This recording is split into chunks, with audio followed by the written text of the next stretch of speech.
Budget hearing. Do want to thank our presenters that are here today.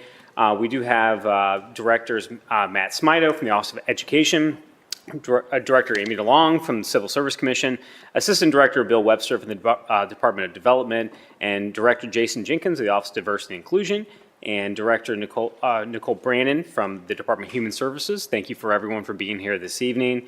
Also want to thank my Whoa, that just popped right there, didn't it?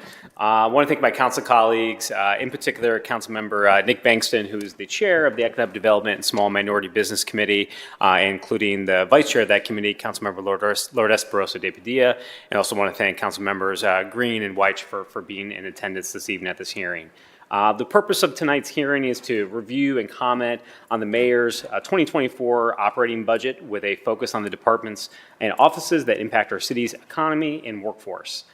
This hearing is available to live stream on CTV, Council's Facebook and YouTube pages. The video will also be posted on the City of Columbus YouTube channel following the event.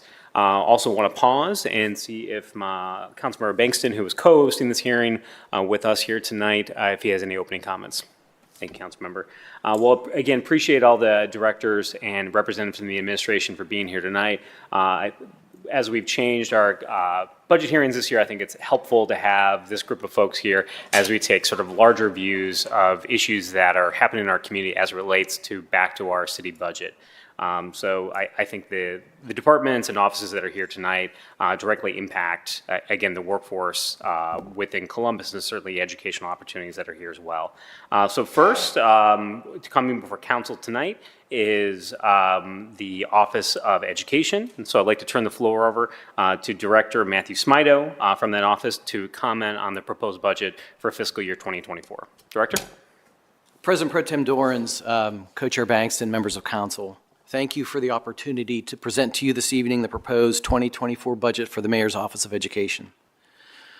Our mission is to enable all Columbus children to succeed in Columbus's vibrant and growing economy and to develop into a highly skilled, creative, and entrepreneurial workforce that will propel economic growth into the 21st century. Thank you for giving us both the tools and the support that we need to accomplish this mission.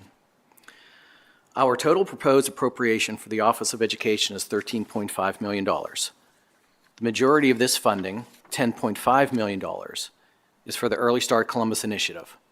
Early Start Columbus, our pre-K expansion program, provides direct support for pre-K slots and includes our student assessment and intervention program, Ready for Success, our student data platform, C-Hive, and a few other initiatives. $5.7 million of this appropriation is provided directly to community providers of high-quality early education via a competitive process. Many are small minority-owned businesses. Through this program, and with your support, we have provided about 9,000 Columbus children with this life-changing early education over the last 10 years. And importantly, we braid our city funds with both state and federal subsidies. City dollars act as last dollar in, allowing us to use city funds as efficiently as possible. $3.1 million supports the 240 slots at our new Hilltop Early Learning Center. And if you have not yet been to the center, I urge you to visit. It's really a state-of-the-art, one-of-the-kind center that meets the needs of our Hilltop children. It includes a comprehensive medical suite operated 5 days a week by Nationwide Children's Hospital, an indoor and outdoor playground, an activity room, a multi-purpose room, a food pantry, a full commercial kitchen, and a courtyard so our kids can spend time outside. We have learned a lot in the last 10 years about the importance of early education, especially to children from disadvantaged families. But one of the most important things that we have learned is that our program is successful. The Kindergarten Readiness Assessment, or the KRA, is the state's measurement of kindergarten readiness. It is also a high predictor of third grade reading success, high school graduation, and lifetime achievement. Our latest data shows that Early Start children outperform their peers statewide by over 10%. 46% of Early Start children tested in the highest KRA band, compared with only 35% statewide. And only 18% of Early Start students tested in the lowest KRA band, compared to 30% of children statewide. This is significant because research shows that children who test in the lowest band have a much lower chance of success in life and in school. And while we can brag that only 18% of our children test in that band, that number is still way too high. If we are serving 1,300 children, that means that 234 of these kids are slipping through the cracks, and that is not acceptable. Through our Ready for Success program at Ohio State, we assess our students at the beginning and the end of the school year. This year, for the first time, we are implementing a mid-year assessment. This will allow us to catch these children early who may be struggling and provide important interventions and resources to help them catch up. Our goal is to have absolutely 0 children test in this lowest KRA band. One of the many things that we have learned from the pandemic was the importance of our after-school programs on the mental health and development of our children and youth. In our after-school programs, our students receive not only social and academic programming, but mental health counseling, social emotional supports, case management, and a good meal. And through an organization with whom we work closely, Partnership for Success, our after-school providers are able to identify early warning signs that indicate that a student is struggling in their home, in their school, or in their community. In 2024, we are again requesting $389,000 to support 19 after-school providers and over 2,000 Columbus youth. In addition, we are requesting $2 million on a relatively new program that targets middle school students. Via collaboration with Columbus City Schools, the YMCA, the Boys and Girls Club of Central Ohio, the YWCA, and After School All-Stars, we are not only providing a safe, enriching place for youth to go after school, but we are building a collaborative framework that will see all after-school providers in Franklin County working together towards a common goal. $400,000 of our budget will be used to support Future Ready 5, our education-focused public-private partnership. Future Ready 5 is working to implement a prenatal to 5 strategy for Franklin County. I would like to take this opportunity to thank you, President Pro Tem Dorans, President Hardin, members of council, for all of the support and the guidance that you have provided us this year and in previous years. And I would love to answer any questions you may have. Thank you, Director. I want to pause and see if any of my council colleagues have any questions before I make any. Seeing none, Director, I've got a few for you.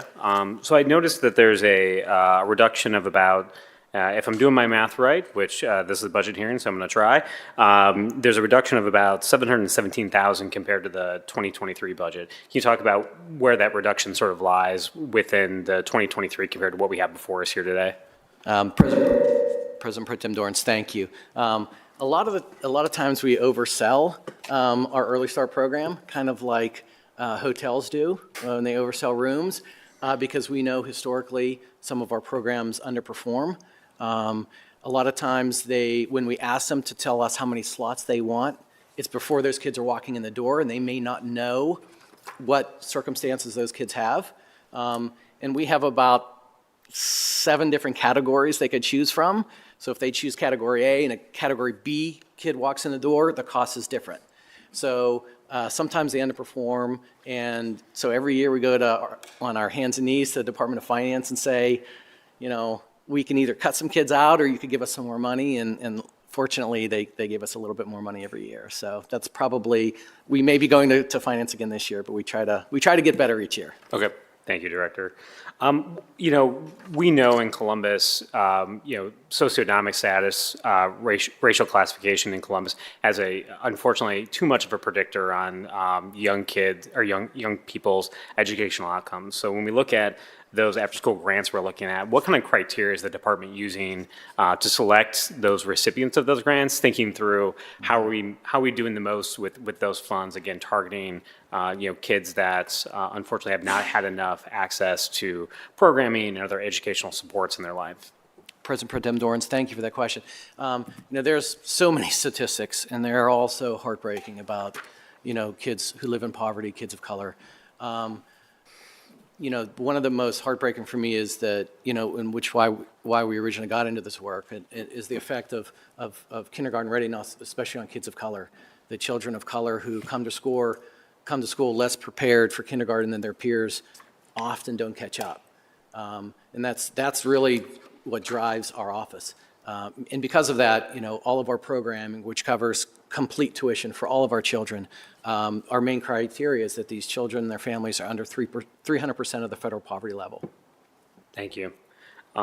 Another question, again, revolving around the early start. So again, if I'm doing my math right, we're looking at about $8,514 per child for that program. How does that compare to, I know there's other municipalities across Ohio that have similar programs, some larger, some smaller. I'm sort of curious how Columbus stacks up as that cost per child.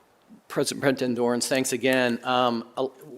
We provide a lot more funding than other communities, states do. When we started this work many years ago, I talked to about 20 other cities and communities just to determine what they spend on early education, how it's funded, whether it's funded through state funds, local funds, levy, tax, different things, and how they've affected their kids. And you really look at some of these who've been have been working for a few years, and they're not moving the needle as much as we think that they should. And I think one of the reasons they've done that is because the subsidies they provide are lower than what we think providers need to provide a high-quality education. We give our providers, and again, we braid our funding with public-funded childcare, which is the Title 20 supports, and then also the state's ECE, Early Childhood Expansion Funds.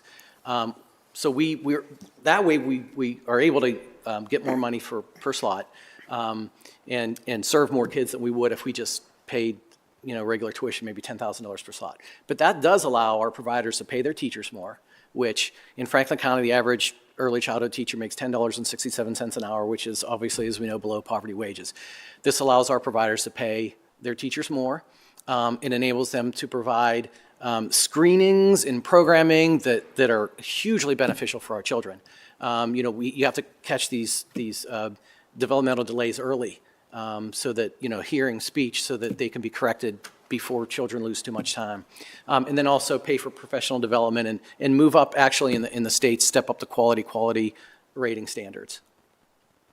Thank you, Director. And my last question, so as we look at sort of the historical enrollments for early start, so, a little bit of up and down going back to 21, but seeing sort of increases as we move forward, again, as it relates to the budget from a capacity standpoint, sort of the wheel has been created here. We've got a, center that's sort of up, and we've got partnerships with folks that are making this happen.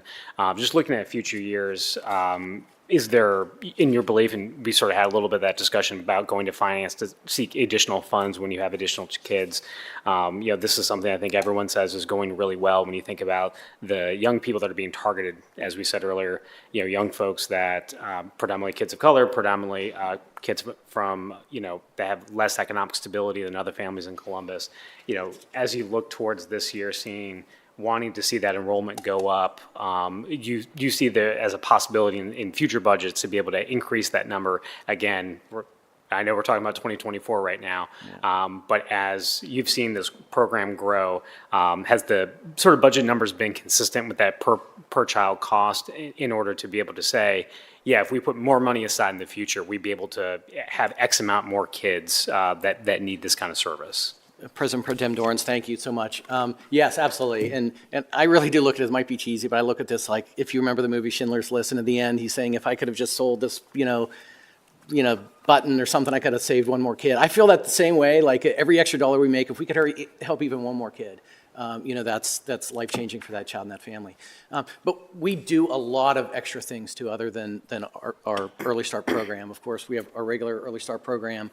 We have our program at the Hilltop, which increased our programming by 240 students immediately. But we know that a lot of families don't send their kids to any type of childcare or early learning setting. We commissioned a report about 4 years ago with then Chair Councilmember Elizabeth Brown. And what we found that about half of families in Franklin County do not send their kids to any type of formalized early education. So we knew that we needed to do something to help those families as well, because then it's a terrible shock when they get to kindergarten. So we work with Ohio State, Action for Children, Nationwide Children's Hospital, Columbus Early Learning Centers on programs for families to do at home. Through the state's, some of them work through the state's K Readiness Program. Some of them, we have bags that we send home with families that have certain curriculums and check-ins. We do to boot camps over the summer for kids that have never been involved in any early learning program, where it's a really intensive boot camp that focuses on, large motor, social, emotional, just to really get kids ready for the things that they need for kindergarten. So I'd never say, obviously, no to more funding, but we really are. I really feel like we're doing the best that we can and helping as many kids as we can with what we have. And we know the city has many, many priorities. Sure. Thank you, Director. Again, I want to pause and see if any of my council colleagues have questions. Councilmember Barosa de Padilla. I do.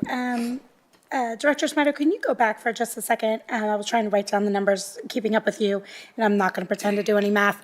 For early childhood development, how much is the total that we're giving towards? President Pro Tem Doran's, Councilmember Barosa de Padilla. For Early Start, the initiative, which encompasses our Early Start Columbus program, our funding for the Hilltop Center, and some of those at-home programs that I mentioned, about $10.5 million. Okay. And then for the middle school program, it was $2 million? President Pro Tem Doran's, Councilmember Barosa de Padilla, yes, $2 million. Okay.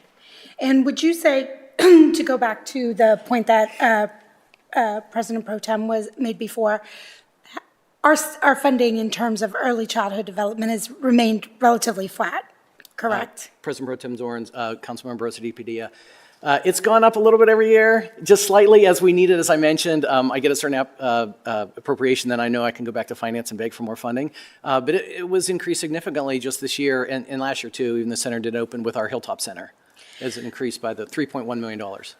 So I just want to point out, as the cost of childhood, or the cost of early childhood education continues to increase because we want to ensure that we're paying our people more, right? I mean, that's part of the cost increase. And just if you think about the step up to quality, when you add on stars, that adds more costs onto each one of the investments that we're making, right? And so I just want to point that out because I know as we've talked to providers, they've mentioned to us that because the funding has stayed relatively flat, and even though we've had an increase, it's going to a particular center, not across the board. That, I know that this has been a priority for the administration and certainly a priority for this council, because we know that once you are set and you shared the numbers, right, then your trajectory as you actually come to kindergarten and then continue on in your education is significantly different, right, because of that investment made before you even walk into a building as a kindergartner. And so I think to the point I think that you were trying to kind of make a little bit, and I know Director Spido, you are a big proponent of that. I mean, I think it's something that we certainly should think about as a council, is how do we continue to appropriate funds? Because I know that we're making significant investments in other places, but how are we also concentrating on this if this is a priority for us as a city and for this administration? How are we continuing to do that? Because as costs go up, then actually the per child investment that we are making is going down, and that is a fact. Yeah. So while we are probably ahead of some of our other, some of our other surrounding areas for where we are and where we should be, that percentage is going down.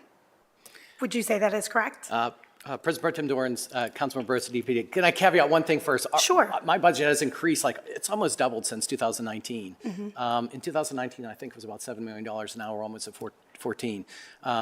But yes, absolutely. As providers increase their step up to quality stars, they demand and we provide additional funding for those centers. So a 5-star center costs us more money than a 3-star center does because we reward them for the increase in their quality. And yes, so that does, but because we have different categories, we try to incentivize more families that qualify for subsidies, because we know that lowers our overall costs. So if we have, as an example, if we make sure our families get at least, or our centers get at least $13,000 per student, if we have a lot of families that have publicly full-time PFCC, that's about $7,000 for the year. So that's $7,000 off our price tag.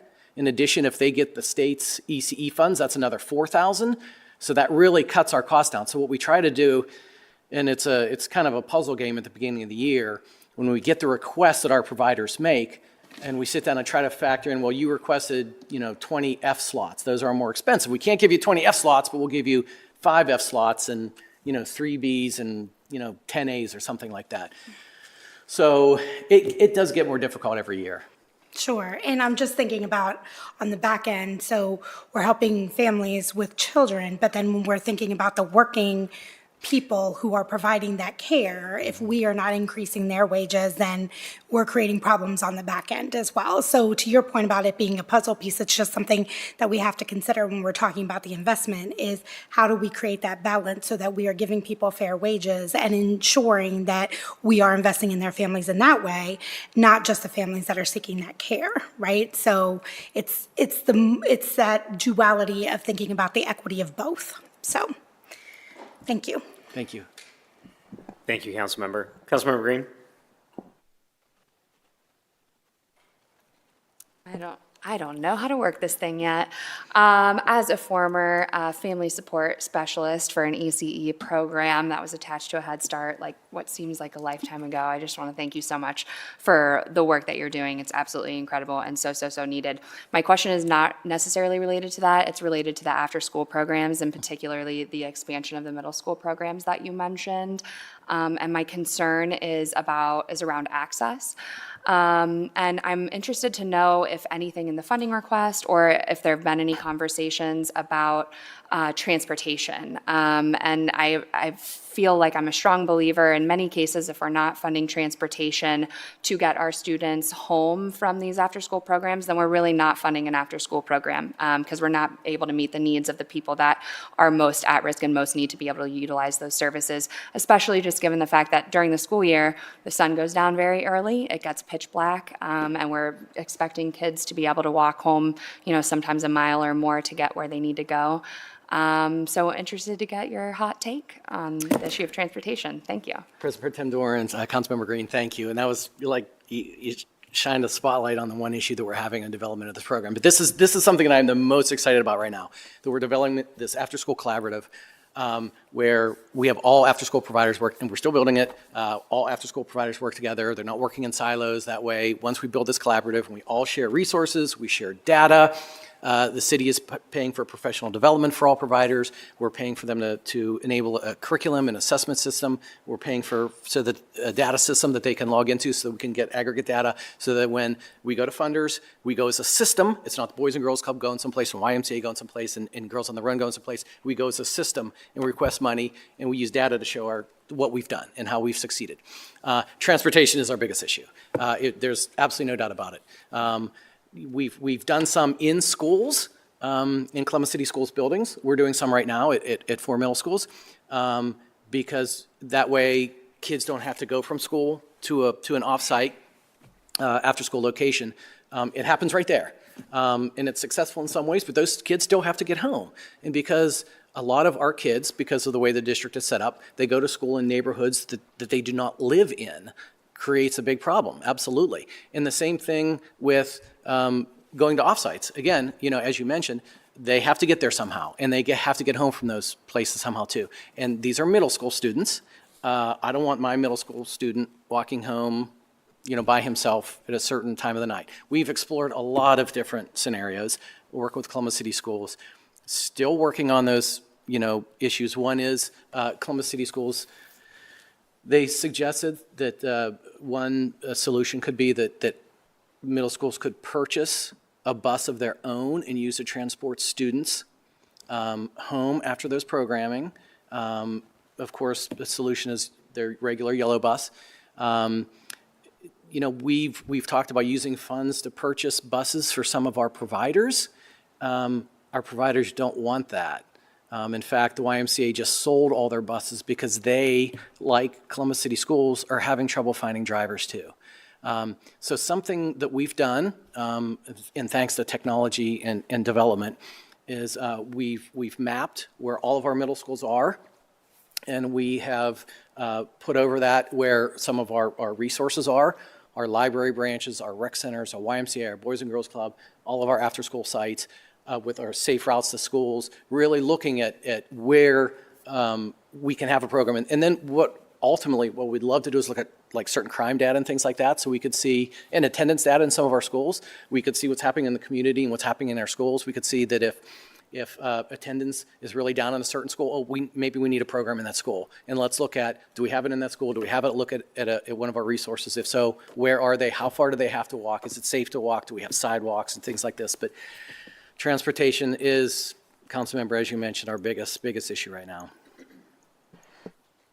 Well, it is a challenge that I know we are not alone in, and it is one that we don't need to solve today, but I think it also shines light on some of the other workforce strategies that we're looking at as a city around increasing those CDLs, and so would love to continue conversations about how maybe we can work together to figure out how to address this issue for our after-school programs and kind of the city as a whole as well, because I think that's our greatest opportunity for growth and engagement, truly. And so I feel like we could put our heads together and figure out a solution. We'll get Thank there. you. Thank you. Thank you, Councilmember. Any other questions for the Office of Education? Seeing none, thank you very much, Director. We will now move on to the Civil Service Commission's 2024 operating budget proposal. Director Long is here with us, and the floor is yours. Good evening, Chair Dorans and other members of council. As you know, the Civil Service Commission is a part of the checks and balances of city government. It maintains a merit system of employment to ensure that the city has a competent workforce. To do this, the commission manages the city's job classification plan through regular review and updating by standardizing their use.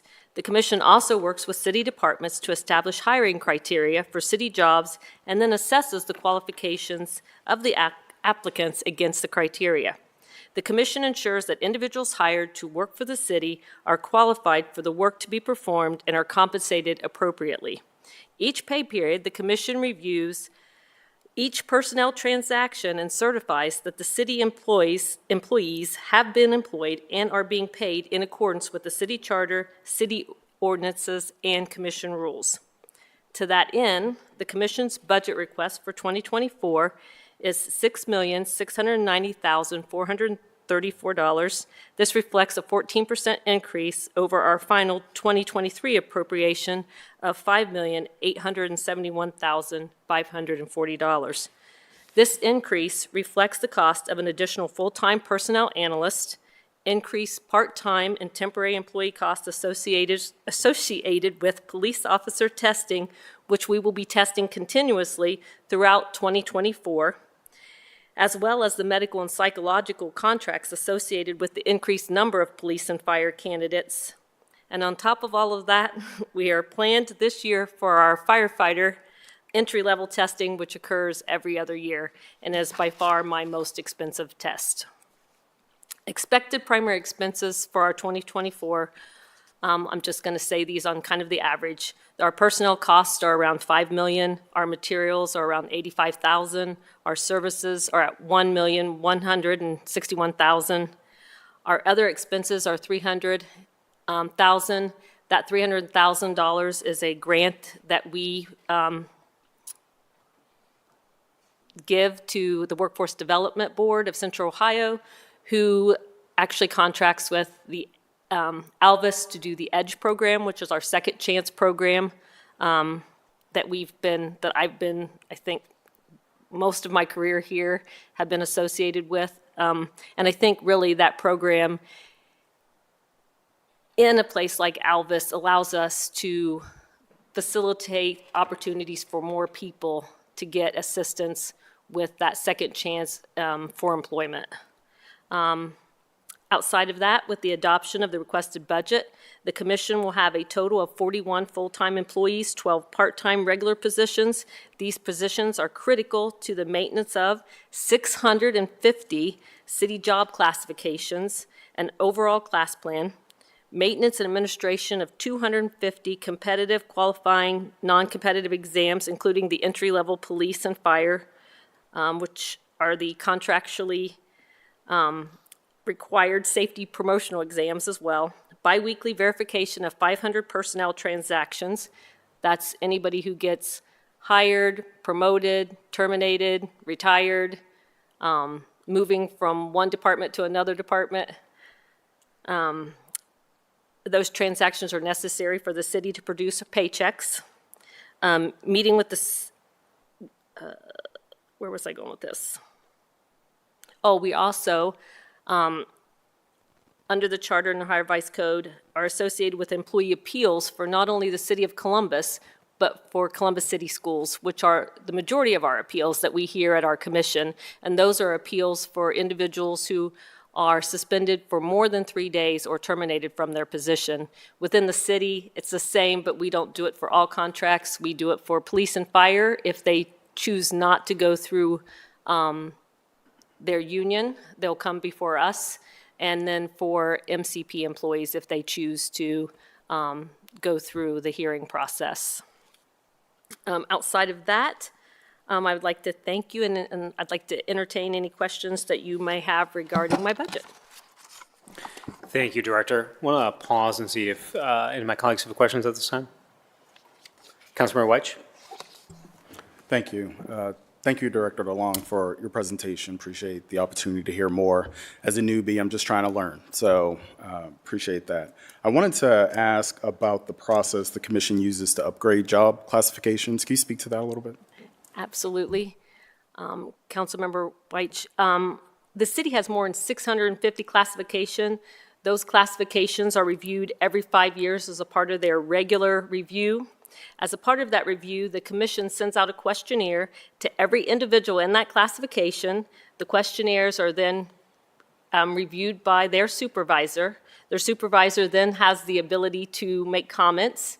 Once those comments are reviewed, not only by us, but by the HR employees in the departments, all of that feedback comes to us, and we will upgrade or review and make changes. It's usually called review and change. Those classifications. But when necessary, we will also go out and sit and do a job observation. Because sometimes the employee's opinion about what they do and the supervisor's opinion about what they should be doing are two different things. That doesn't happen often, but when it does, we think it's nice for us to go out and kind of say, hey, and then have those kind of conversations with the supervisors to make sure we're all in agreement in the end. I think the other thing that we do with classification reviews are departments say, this classification isn't working for us. This classification is outdated. You know, we've gotten new software, we have new this, and we will go out, look at that. In those cases, there are our priority classifications. Sometimes there just needs to be a new classification created. We have benchmarks for that within our department, and those are to complete those within 90 days. However, in 2023, we completed 35 of those within 56 days, in addition to the 130 reviews that we did as a part of our 5-year review. So we're reviewing classifications a lot. And I would love to invite both you and Councilmember Green to come over. Would love to give you a tour of the civil service, let you see our testing facilities, and kind of get an idea of what we do. I think people are surprised when I say we have 41 employees. And you guys are all very welcome to come over as well. No, it's only for the I saw that members. face. They don't Sorry. get to go. I saw that face. So on average, probably like 130 classifications potentially updated on a yearly basis. Absolutely, because it's in that 5-year review, we make sure that cycle goes on.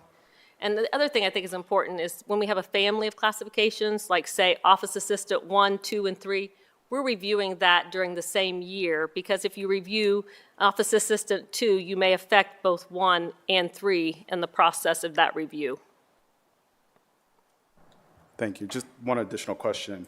Because we've been spending time kind of meeting with various departments to kind of hear about their workforce development concerns. Many of the they have mentioned many of the entry-level positions have room for advancement. Could you speak to how civil service helps to create pathways for internal positions as well? Yeah. I think it's really important that we look at classifications like I was just speaking about in terms of like Office Assistant 1, Office Assistant 2, Office Assistant 3, and group those kinds of classifications within families so it makes sense when your work or your skill level increases and your departments need you to do other things, that there's a place for you to advance to. We also are looking at various apprenticeship programs across the city, and that's something we really have been working on probably since the pandemic, so that when you look at an electrician and those trades kind of classifications, that we have ways to get individuals in who may not have any experience at all and train them up in those apprenticeship positions to be able to go to that next level. And those training positions in many cases now are not tested, so that's actually working with people to get them actually ready to take a test even. So really been working on those kinds of classifications over the last few years because they're definitely needed with our economy right now and the difficulty in getting employees just in general across the board. Thank you. You're very welcome. Thank you, Councilmember. Councilmember Bangston? Thank you, Director. Just wanted to get an update on kind of where we are from a recruitment standpoint. I know this time last year, we had several open positions, and I think it was something that we saw in the economy, a lot of organizations struggling to find top talent. So can you just speak to this budget? Are there dollars set aside for us to do recruiting, and just how that's been going for the city in '23? Okay, I always like to say that civil service does testing, not recruiting, but I can tell you we put a lot of things in place to assist departments, working very closely with HR. Last year, we did a recruiting fair in January that we felt was very successful. This year, we're working closely with HR again to put on that career fair in April, and I can't remember the exact date, but I can get that as we get closer. I'm sure we'll want you to announce it at some council meetings for us. But right now, we're warming up to that event. I have an employee who half of her time is spent in what I call community outreach. She is actually going out into our rec centers and various, at our libraries across the city, and her job is to kind of educate people about what civil service is, how you apply for a job, how you put your profile in NeoGov, because people are intimidated by that, I think, in some cases, or just don't know how to apply. And I think the success of that is seeing a whole new group of people that we may not have attracted previously applying for jobs.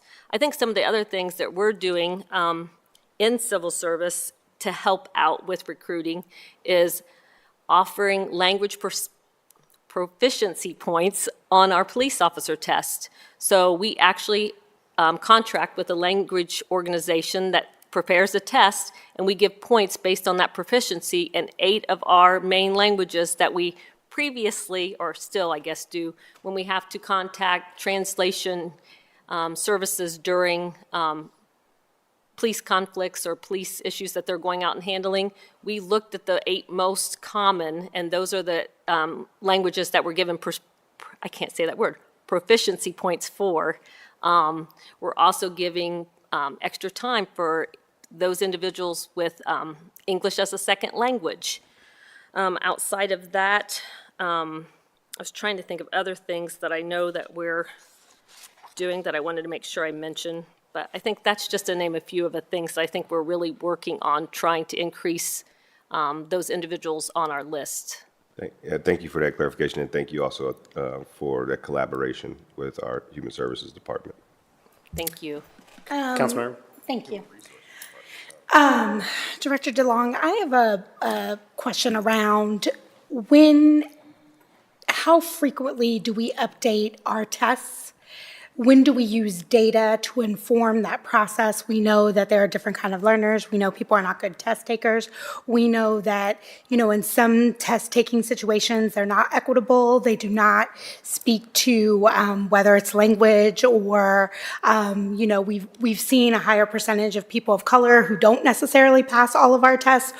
How do we measure that? How do we look at that? How frequently do we do that? And when do we make those updates to ensure that we are truly an equal opportunity employer, knowing that we have, testing is a barrier.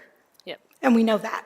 Yep. So can you just talk about that process and the frequency of that process? Absolutely. That process is called a job analysis. And basically, it's going out and kind of like in the review of our classification, it's surveying all of the individuals in that work, determining what the main functions, like when those surveys will say, what are the duties that you perform in this job? And then once you get those duties, then it's what percentage of time do you spend on those jobs? And you go through the entire job analysis. Once we get the job analysis, we work with the departments to say, what's required of this job. And so we see what the person's doing, and we also say what's required of that person. We develop the test based on the input from the people in the job, that we perform the job analysis on and in the departments, because we are testing only the minimum qualifications for that job. So that is done. Hopefully, our test used to be every 2 years. We would like to have seen that happen within that time frame. Right now, because we're testing so much, I'm guessing it's going to be about a 3-year window. If there's issues with tests, and I'm going to say we look at those issues every test. We look at our questions to see if there's bias. We've actually sent our test questions out to a consultant to see if there are cultural bias as well, gender bias. We've also, in addition to just looking at that, we look at adverse impact on every test, and we want to determine if that test, if it's something that we can get rid of adverse impact altogether, like is there a certain number of questions that we know that are being missed by a certain group of individuals, we get rid of the questions. If it is as easy as that, that's the easy part. If it's a multiple choice test on a police test, we know that that is one of those areas. We have been actually providing tons and tons of study guides where pretty much 95% of every question is in the study guide. And a lot of that stuff is like spelling and so forth. So it's not, I guess, dramatically in terms of the multiple choices. It'll say this spelling or that spelling, kind of thing. So we've really worked to stop that from happening. And it's a continuing process every test that we do, because we want the test to be as fair and equitable every time we give it. The things that we're doing for police and fire, if you've taken the multiple choice test and we haven't, and passed it, and we haven't created a new test, which we haven't in a while, and when I say a test, there could be 6 tests, but if you pass that test, you don't have to take it again if you didn't pass the SRA. You've already cleared that hurdle. You just come in and take the SRA, which is actually the ranked portion of the test. And we know the SRA, I'm sorry, this is, I think, the most important part of the police test. We know the SRA is a test that evens the playing field. Our females and minorities do equally as well on our oral exam, and we are going to keep that as long as we possibly can, because we know statistically that that's an important part. And I just wanted to confirm, you mentioned this, but there is some sort of third-party validator, or there is another outside of the city that will also will review those tests that can also inform the process to ensure that equity is within that process, that it's not just, because I understand the value of asking the departments and asking people in the job, but then having someone who does not have the same sort of skin in the game, that is an expert in the field, to evaluate or to look over those tests and then give feedback. That is part of the process as well. Absolutely, and our police and fire are looked over so many times you wouldn't believe it, because the unions also have test consultants who review those and give feedback to us, and then we have our own consultants who review all of those. And those are tests that absolutely are reviewed and done every 2 years, because that's contractually obligated for us to have those tests. And promotional tests are a big deal, because that's how people, advance within our police and fire. So those are very well looked over. The rest of the tests are done not to that same frequency, but done often. Thank you. Thank you for that thorough answer. I think to the point that you were, Councilmember Bankston brought this up and that you made, I think that, again, I think testing, I think for anyone, is a deterrent sometimes because if you're not a good test taker, it's intimidating for some people. And so I think as we, if this is a tool that we are using, we just want to ensure that the tool is usable for everyone, right? That they feel like we are walking people through the process, but then that we're also making the process fair for people to ensure that we, again, that we're not holding people back from opportunities that they could have in the city that they live in, and to build the city and to be part of the prosperity of the city. So thank you for that answer. Absolutely. I want to say the charter also, amendments also played a big role this year, I think, in helping with hiring. Out of the numerous tests, we did 34% more recruitments this year than ever before at 162. 125 of those lists are actually single-banded. So it makes it very easy to canvass the list. I know my department will do it for departments if they need it, but sending out an email that says, are you interested in this job? And then going from that, it makes it simple because if you have 20 people who respond, you have 20 people to actually look at their applications in further detail and see who you want to bring in. It makes the hiring process faster, which is also a barrier that we've had in the past when you have to go through band 1 and look at all those candidates before you go to band 2. So I think that has also been a benefit to get people hired quicker within the city. Thank you. Okay, thank you. Thank you, Councilmember. And Director, you just stole my next question.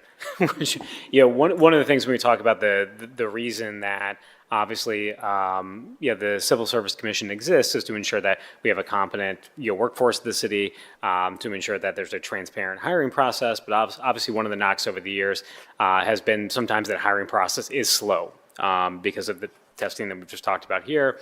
Obviously, that we had some changes to our charter here recently, which allowed some additional flexibility for the Civil Service Commission to make hires quicker. And again, given the hiring environment that exists right now, I just want to sort of ask the question, sort of writ large, as you sort of look at the budget, where do you see, this budget sort of helping to, ensure that people are, being able to test as quickly as possible, the evaluation of that test and then getting people offers to come work for the city because, obviously the city is one of the larger employers in the city of Columbus and certainly Central Ohio with our over 9,000 employees. But we also are competing against lots and lots of other, companies here in Central Ohio. So, from a budgetary standpoint, anything different in this budget that's because of those changes in the charter, again, focused on making sure that we're getting people hired as quickly as we can at the city?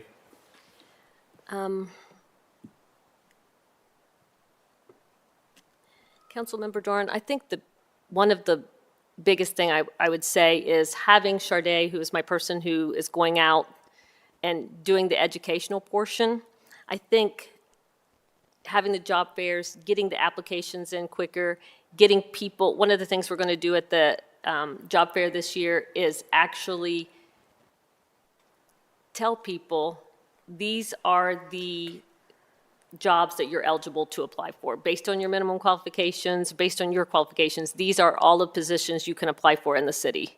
And we're going to have, I think, different categories, like if it's a tradesperson, here's the jobs for you. If you're an administrative assistant, here's the jobs for you to kind of make it easier when they come in. But I think the other part is these testing clinics that she's going out and doing, not just education, but actually having them take some example tests to get them comfortable when they're coming in. Will speed up some of the process. Like I said previously, we actually had 162 recruitments, which is 34% more than ever. I mean, from our largest amount of recruitments, which means we created lists. So the good thing is during the pandemic, we weren't testing, so our list got stale. People were not on them. Or people who were on them weren't interested in employment, I should say, or were employed elsewhere. Mm-hmm. So now we have a whole new group of lists that are fresh, and hopefully people will be able to hire from them. We already have, I want to say, 26 recruitments, and we're at January 11th. So I would guess this year will be even bigger than last year. We're testing sometimes 2 different tests on the same day. So sometimes people can come in and test for Office Assistant 2 and Office Assistant 3 before they leave. So we're trying to do things to make it more convenient, so that we get more people on the list, so that apartments have the variety, have the list, have the numbers to hire. So I don't know if that's helpful. I feel like we're running around, testing on weekends, going out into the community and trying to do some, we actually tried to do some testing in the community and it wasn't very successful. So I think we need to relook at that and see, maybe it was the test that we gave versus the non-interest in the community. So there are some things we need to go back and look at that we did last year that we weren't as successful with, and see if we can figure out better ways to do it this year. Thank you, Director. Anytime I look at any of the department's budget, I'm obviously looking at years prior and sort of what's being proposed here. And I'm just curious, when I look at what was budgeted in 2023, the biggest difference that jumps out to me is that there was a significant reduction from the applicant employee services, which was $968,880 down to $499,069. And it looks like the reason for that is there was a reduction of FTEs from 10 to 5. I'm just curious if you could speak to sort of the reduction of employees there. No reduction in employees, they just budgetarily put them in one area last year, and this year we have a new budget person, and when she talked to fiscal, they said they probably should be in, I think they ended up moving down to administration, so I think that probably went up there. Okay, that is very helpful. So Yeah. Yep, that's the 5. Yeah, good. Thank you. Any other questions from council members for Director DeLong? Thank you very much. Thank you. Appreciate it. The next presentation we'll hear is from Department of Economic Development and Small Business and Entrepreneurship. So we will hear from Assistant Director Bill Webster. Assistant Director, floor is yours, sir. Thank you, President Pro Tem Dorans, Chair Bankston, members of council, for the opportunity to present to you the Department of Development's Economic Development and Small Business portion of our operating budget.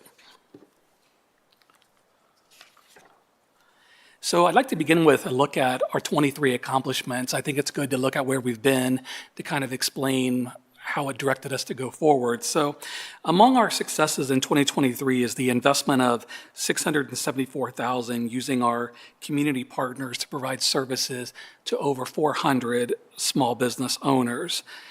Through our Power of One program and in partnership with the Neighborhood Design Center, we provided $200,000 in facade grants throughout the city. Lastly, our small business team, which has been very busy this past year, has managed $14.6 million in contracts. Now, this includes $5.1 to our special improvement districts supporting work in our commercial corridors, $2.5 million to the Affordable Housing Trust for the successful EDAP, the Emerging Developers Accelerator Program, and then $1.5 million in Freedom Equity to increase access to capital in the marketplace.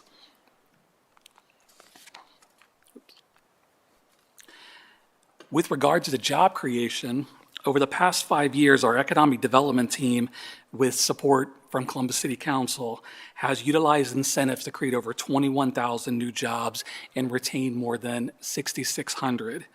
These incentive programs have generated more than $5.5 billion in private investments. As a result, the city continues to see income increases in income taxes year over year. This is an important component to our economy. The 24 operating budget will support consistency in the number of agreements we pursue. I want to point out at this point, we're very selective in our agreements. We use a scorecard to determine if the quantitative and qualitative benefits of each company brings to Columbus the proper investment and opportunity to neighborhoods we desire. All right, so looking at our 24 budget, excuse me, our general fund proposal totals $34.5 million for all divisions within development. Of that, approximately $13.7 million is for staff and operations, and $20.8 million is for programmatic cost. Our economic development and small business budget is proposed at $6.6 million, which is an increase of about 19% over last year. Please note these figures do not include $10 million in projected incentive payments that are currently in the finance budget that will be transferred to us later in the year. So 66% of our economic development budget, I want to point out, is focused on small business development. Our small business development is proposed at 4.4 million. The remaining budget is 1.9 million for staff, 378,000 for miscellaneous programming. Now, the 19% increase is a result of $1 million in small business funding that we've added. That includes 500,000 for the leasing portion of the ground floor program.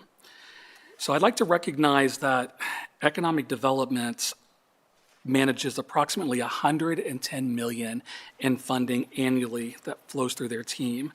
So our operating budget of 6.6 million provides the staffing and programmatic support needed to manage the 110 million. This includes approximately 50 million in tax increment financing and 45 million in bond funding. So now, looking forward, our initiatives for 2024, for small business, we want to continue work with the Accelerate Columbus program by investing another $750,000. We are looking to further work with council on the implementation of the ground floor initiative with the $500,000 support for lease cost, as well as the $1 million for lease improvements. We also want to continue supporting the EDAP program with the second half of the commitment, which is another $2.5 million for that program. In terms of jobs and investments, we are projecting $10 million in economic growth incentives, and these come from our job growth program, our downtown office incentive program, 2.7 million in business service contracts supporting our network of development partners, and then $1 million to launch our new accessory dwelling program. And then lastly, our infrastructure investments. These are typically multi-year projects involving mixed-use developments within our neighborhoods. Over the past 5 years, our economic development team has generated $18 for every $1 of public investment. This gets back to the notation of 110 million flowing through the Economic Development Division.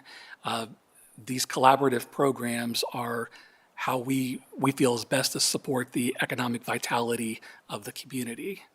And with that, I'd be happy to answer any questions. Thank you. Want to pause and certainly see if my co-chair, Councilmember Bankston, offer him the first opportunity to ask any questions. Yeah, thank you, President Pro Tem Dorns, and want to just thank Director Stevens and the Mayor's office for the continued focus on our small businesses. I think since my first term into now, if we look at the increase in our investment in small business, it's increased by 50%. And that's because I know that we share the same sentiment, that as we look out our window, we see all of the big names and the corporations, and I'm glad that they're here. But it is our small businesses that are the lifeblood of our community, and I think we're doubling down on it, and we're seeing tremendous results. I also see Mark Lundeen here. I want to thank him and his team and the small business team, as well as Ariana. But just can't say enough how excited I am about the work we're doing in the, particularly in the small business space. And with that, I think we see all of the great numbers, but I think one thing to point out is that we have seen a little bit of a slowdown in economic development agreements. I think you pointed out very clearly that we are very selective in that everyone that does ask does not necessarily get one. But if you can just talk to that one, the decrease that we've seen in EDAs from 22 to 23, but then also noticing that we had 16 million budgeted for economic development activity in 23, and now it's 10.4 million in this budget. Is there something that is driving that we should be concerned about or be aware of or that we're thinking about? Just want to get an understanding as to, why we're seeing that reduction in economic development agreements and activity. Sure. Chair Bankston, President Pro Tem Dorans, members of council. It's a good question. So this truly is a sign of the times. Traditionally, our EDAs, economic development agreements, have been for office projects. And coming out of the pandemic, we have seen an incredible decrease in the need for office space, the desire to build new office space. And so we've seen a slowdown in the development of new EDAs as a result. Now, we have a number of EDAs that have been signed over the last couple of years that are just now going under construction. Again, a sign of the times is that the availability of construction workers, the complex financing in the marketplace with interest rates have made projects quite a bit more complicated to get to a place where they can go vertical. We are trying, through use of our capital budget, tax increment financing, we are trying to continue to support development of the projects and specifically trying to use our scorecard approach, use our holistic approach to make sure that we're putting our investments in places where we can generate the most economic development impact. And when I say economic development impact, we like to see projects that generate more investment than just the project itself. A project that'll go into a community, perhaps is mixed use in nature, creates multiple types of spaces, multiple types of working and living opportunities. This is what helps to strengthen our urban corridors. Now, you ask a secondary question with regard to the tax incentive payments dropping from 16 down to 10. Very astute observation. That's caught my eye too when we were looking at our incentives last year. The reason for that is that we had approximately, if memory serves me, we had 6 companies that had final payments in 2023, meaning their incentives had their final payment in budget year 23. The biggest of which was the Ohio State University Wexner Medical Center. The original agreement had a payment that was averaging about $5.8 million annually. Now, we have since, I believe, 2022 signed another incentive agreement for what is known as the Innovation District. So as the Innovation District grows, you will begin to see the payments associated with that incentive ramp back up to where the budget was at and what we expect with the job creation being somewhere in the vicinity of 12,000 new jobs over the coming years. It'll become substantial. Gotcha. And you can elaborate on it, and I want to make sure that folks understand our strategy too around, in particular, the proactive industrial space in that trying to get folks logistics here, or in some cases data centers here, is an on-ramp for us to potentially in the future get those office jobs that are associated with those companies. And so if you want to elaborate on that, but just want to make sure that folks understand that that is a part of our strategy, as well as getting folks to build a relationship with us in this region to then hopefully bring their office space. Because I'm talking to folks all the time. I need them office spaces to come with the logistics spaces. So Chair Bankston, President Pro Tem Dorans, members of council, absolutely. So the nature of the Columbus economy has been strong in financial, insurance, support, real estate services, office jobs, especially the support type jobs, data centers, everything within the financial, insurance, real estate field. These are key components to keeping our economy diversified. And Mark Lundeen, our economic development administrator, and his team, they do an excellent job with networking with the investors in the region, keeping their thumb on the pulse of projects that are evaluating the region. We want to make it very clear that we are available to do partnerships. We take our public-private partnership approach very seriously with regards to working with developers, working with growing businesses, whether they're existing businesses here in Columbus or they're new businesses that are looking at the region. We are willing to work with businesses to create the right opportunity for them to grow in Columbus. Now, in terms of trends, when we start talking about office space and the trend that we're kind of seeing, we are still seeing businesses finding what I've heard this phrase a number of times, and it really is true. Businesses are still finding their new normal. Remote working, I don't think we've found that spot where businesses are saying this is where we're going to be, this is how we're going to operate. I think we're still seeing a lot of adjustments amongst businesses and how they employ people. But when we start seeing signs of a slowdown in the economy, I want to point out that the Columbus economy is very strong. Again, income taxes coming into the city very strong. People are moving here. Workforce, we've got something to work with here, but businesses are very much evaluating how they're making their investments. In some cases, they are investing in technology that is either A, replacing what an FTE used to do, or perhaps changing the way that FTE does their job. And those investments change the perspective of what the employment outlook looks like in the economy. I think the key for us is to make sure that we're creating incentives and programs that are trying to meet the various businesses, especially the emerging ones, small businesses, without a doubt. The emerging businesses, we want to meet them where they're at, so that way we can help them to obtain the resources, capital, business support services that help to strengthen them through the first 2 years of their business. And then with the existing larger businesses, we want to create an atmosphere that they want to keep reinvesting in and hiring within our community. Thank It's kind you of a for- long-winded answer, but No, thank you for providing that, I think, context and clarity. My last question is, again, around the small businesses programs in particular. You answered part of that in '23.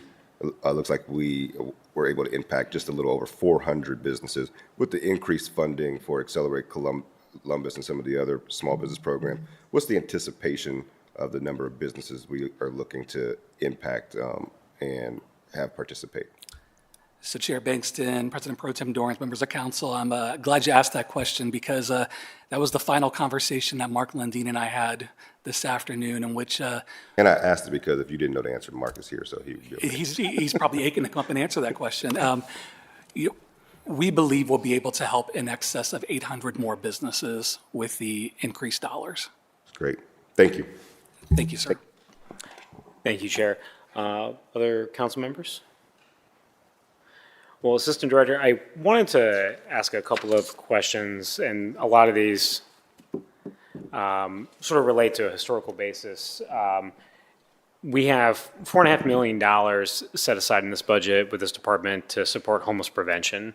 And that is something that is on top of mind for many folks within City Hall and certainly outside the community as well. And I wondered if you could speak to how this relates historically to what the department has invested in this topic, and sort of what those funds are specifically going to right now. And I apologize. Can you repeat the question? I didn't hear the first part. I apologize. Yeah, sorry. So this budget contains $4.5 million in the Department for Homeless Prevention.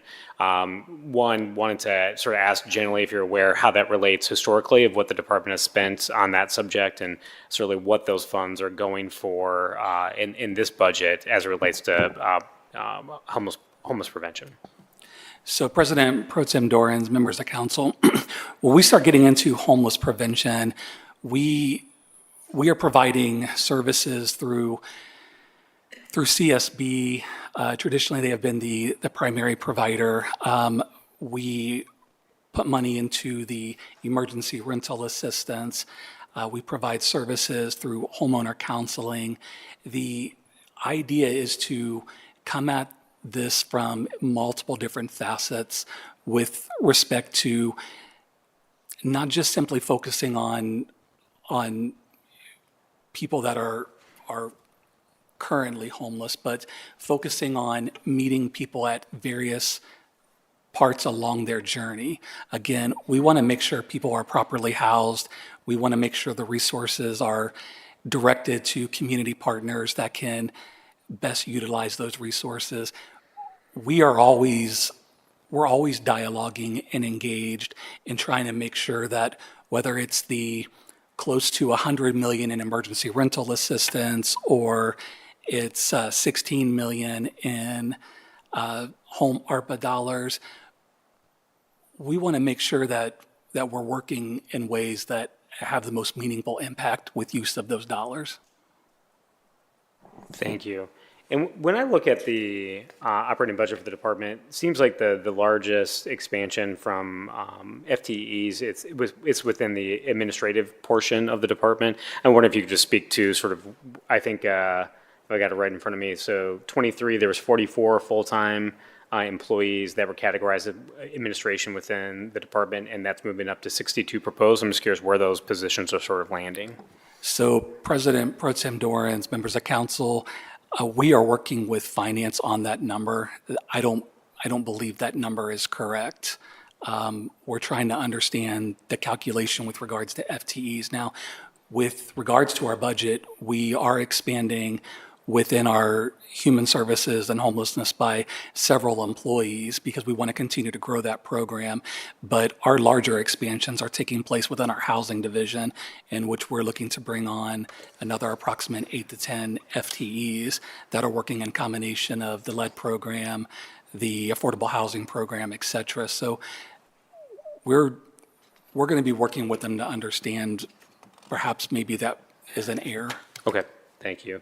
And this isn't so much a question, more of a comment on the continued investment in the EDAP program with the Affordable Housing Trust. I think we're starting to see folks that have been through that Emerging Developers Acceleration Program start to actually bring projects to fruition in our community. I'm seeing that from the zoning committee right now, and it's just been, I think, a really worthy city investment through your department, because many of those folks, again, are bringing, I think, a different perspective to how they're engaging in creating housing opportunities in Columbus, and particularly sort of that medium to sort of lower infill development, and certainly in areas of the city and that are older, that have connection to transit. And I think that's an investment that I think has been a very worthy one, and I'm glad to see that continued in this budget. Before we move on, I just want to see if any other council members have questions at this time. Seeing none, thank you, Assistant Director. Thank you. The next department we have for tonight's hearing is the Office of Diversity Inclusion, which is headed by Director Jason Jenkins. Director, the floor is yours, sir. Thank you. Sorry, I upgraded you for a second. But I appreciate it. Yeah. That's what we're looking for. We're looking for that growth. Hint, hint. Thank you, Council President Pro Tem Dorans, council members. We are excited to be here tonight to present to you our 2024 budget.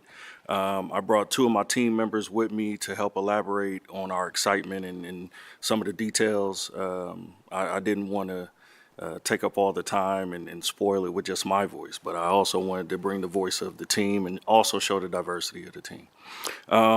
So as we are presented with this challenge from Mayor Ginther, we are looking to accelerate and train not only our small businesses, but also all of our employees. We have somewhere over 9,000 employees, and we want to make sure that internally and externally we grow and develop. So as we move through this presentation, I'm going to have Nina Brooks, my Deputy Director, speak to what we've done in '23 and bring up some of those highlights and partnerships with departments like the Department of Development, as well as HR and Civil Service. And then my fiscal manager, Julie Mosca, will discuss a little bit around and get into the weeds of our budget moving forward. And I'll finish with some increases that we're looking for '24 for programming to grow our businesses as well as developing our employees. With that, I would like to kick it over to my Deputy Director. So, first time turning this on. Good evening, President Pro Tem Dorans and Chair Bankston and members of council. Excited to be here tonight to talk about the Office of Diversity and Inclusion. In 2022, we collaborated with Director Brandon and HR to launch the second Employee Engagement Survey. We met with directors from across the city to discuss the survey results and assess how ODI can further assist in the evolution of diversity, equity, and inclusion initiatives. Out of this collaboration, we invested $20,000 to the 2023 Opportunity Rising Job Fair. The Employee Engagement Survey enabled us to take action and establish employer resource groups, or ERGs as they're commonly known, a first in the city's history. We designated leaders and objectives to enhance employee engagement moving forward. We also worked with the Mayor's Office to partner on the Language Access Initiative to really provide more equitable translation resources to our residents in our community. And this year, we made significant efforts to continue to move forward with the Mayor's Opportunity Rising initiative and develop an equity framework that will help us guide the city's funding policy and legislation to support our residents more equitably. Our supplier diversity team continues to work to implement B2G Now, a compliance software that will monitor diverse spending and contract compliance at an enterprise level. And then we also kicked off 2 signature networking events, one of which was held at Lower.com in October of last year, with over 200 small business owners and vendors from across the city were in attendance. We partnered with the Development of Development to support the Accelerate Columbus program for small businesses and invested in various nonprofit organizations to provide valuable resources to our business community. At the end of 2023, we received legislative support to approve changes to Title 39. These key changes included some technical changes with the rationale that will strengthen and clarify the code going forward.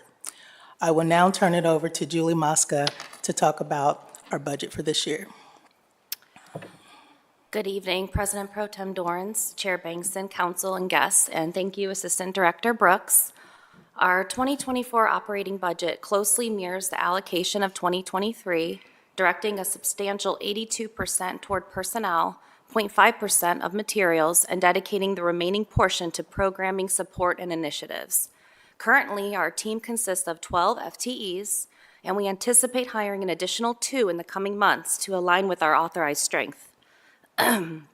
Excuse me. In 2023, intentional planning and strategic allocation achieved cost-effective, mission-aligned goals, prioritizing community impact. Collaborative efforts with other departments maximized effectiveness, emphasizing excellent community services. Grants and sponsorships empowered local nonprofits, fostering community engagement. Diversity and inclusion were central, spanning workshops, events, and celebrations, with a focus on measurable impacts for employees, youth, and diverse entrepreneurs. Our multifaceted supplier diversity initiatives targeted economic growth, skills enhancement, and compliance, celebrated achievements, and facilitated networking opportunities with the goal of building a stronger, more inclusive local economy. Likewise, for 2024, our budget prioritizes the ongoing evolution of workplace culture and a sense of belonging, emphasizing equity both within the city and in external initiatives. Additionally, by providing increased access to business opportunities, we continue to dismantle barriers and cultivate a more equitable playing field for local businesses. With this year's budget, our approach not only promotes entrepreneurial development and advancement, but also enhances capacity-building programs for diverse businesses. And on that note, I'll hand it back over to Director Jenkins. So before I highlight our expansions that we're requesting from council, I do want to touch on how mighty our team is. With just the $2 million, roughly $2 million that we received last year, we were able to develop a youth entrepreneurship program, partner with several departments, and in our first 2 quarters of this year, we've seen a growth of 14.3% in minority and women-owned spend. Last year, we ended with 12.1%. So we are trending for growth. And through these programs, like the Signature Networking event, similar to our employee resource groups, though the word is getting out that we are doing the work. We are definitely, with the changes to Title 39, it'll help us grow and develop. So let me jump into the expansions and share what we feel will be the next level in what we can do with the Office of Diversity and Inclusion. So our first expansion will be with the B2G Now consultant. So now we're at a stage where we're ready to take B2G Now across the entire city. We would like to purchase and work with a consultant to just solely focus on B2G Now and this software as we implement this enterprise software across the city with all of our departments. We feel like it will be a smooth process with having someone that is solely focused on that work. B2G Now software will help us track the minority spend and also give us accurate data on when those minority vendors are worked with, when they receive their checks, so on and so forth. That's roughly $100,000 for that consultant is what we're looking for. Next, because of the changes to Title 39, one of the upgrades was to make sure that we had the most accurate data within our disparity study. The disparity study is our roadmap, and we've been leaning on that disparity study for several years now. We would like $250,000 to refresh that data and move forward with what we're doing and continue to make sure that we're accurate and we're on point, and also measuring our success. The next project, or the next expansion that we're asking for, is a prime mentoring program. What we've noticed, a couple different things. What we've noticed is that there are businesses that are kind of at this cliff and ready to go to $1 million, $3 million, $4 million projects, but we know that that is another hurdle that they have to achieve, and there are some facets and things that they need to do to get there. We would like to create a program that makes it easier for them to achieve that goal instead of being out in the real world and potentially falling flat, making the mistakes. But we want to work with them through those processes and bring on other primes that are already in that space and work with the businesses that are ready to forge ahead. We're requesting $100,000 for that program. And then lastly, we are looking at encouraging joint ventures through a capital fund. And we're working with the Office of Development to the tune of roughly $1 million to move this program forward. We think this is the linchpin in creating opportunity for minority businesses to move into a space where they are taking on larger projects with the City of Columbus and beyond. This particular program will encourage those joint ventures with primes and subs to move into that space. One other caveat that we did not, that is a program but we have not requested funding for, is our shelter market program.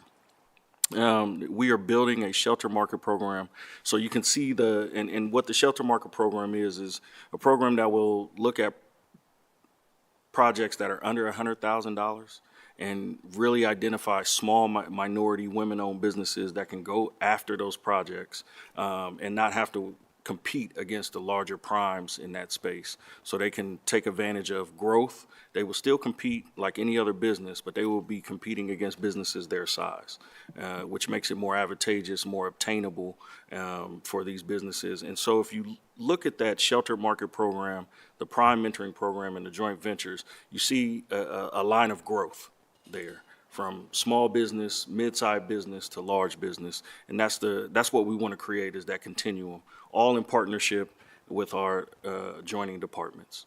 And with that, I will leave it open to, I will kick it back over to you, President Pro Tem Dorance. Thank you, Director. Questions from council members? Councilor Bankston. Thank you, President Pro Tem, and thank you, Director, for all the work that you've been doing to move these initiatives forward. Can you just talk to us? I mean, you alluded to a small but mighty team, but not at full capacity. Can you just talk about your strategy to fill, I believe it's 4 positions that we have open now currently, and what does that makeup look like, and how would that help to move some of these initiatives forward? So if you would like to give us 2 more positions, we will take them. So currently we have 2 positions open. We did have 4 and filled 2 with 2 dynamic individuals, and we're excited to have them on. So we are now moving into a strategic planning phase. We actually just went through the RFPs today to bring on a consultant to help us with a 3-year strategic plan to look at what happens next. Where do we have gaps? So before we fill those 2 positions, I would like to go through that phase first to make sure that we're hiring the right individuals and making sure that we have the right individuals in the right places to grow these programs and develop what we think is a phenomenal opportunity for the City of Columbus. Yeah, and thank you for thinking about that strategically. And then I always want to ask, and if we don't have the exact numbers, I know we just closed out 23. What does our diversity spend look like in 23? And have we set any goals for 24? Remarkably, looking at the pace that we continue to improve from 2022 to through June of 23. But interested to see where we kind of ended the year, and then also what your thoughts are around goals for 24. So I'm gonna kick that back over to my data person. I know we have not closed out the 23 yet, and I believe we will be getting those numbers early February of 24. Is that correct? Right, so our process is, because 2023 just ended, our DOT downloads the data from D365, all the payment data, and then departments review all the payment data to check for any exclusions, any kind of, anything that shouldn't be included in the data. And then after they review that, I do a second review of it, and then I kick it back to DOT, and then they put it into our dashboards. So that whole process takes about a month. We typically have all that data back in mid-February. We make sure we definitely have it back for State of the City. So we'll have those numbers for sure in about a month. Got it. Thank you. And we'll make sure we follow up at a Absolutely. committee hearing. Thank you. One other caveat to that, we do have a dashboard that is live on ODI's website, so that can give you past data. As we make updates, that information goes straight to that dashboard for the community. Got it. Thank you. Yes, sir. Councilmember? Director Jenkins, you talked about the refresh of the disparity study. So can you talk about the timeline of that process?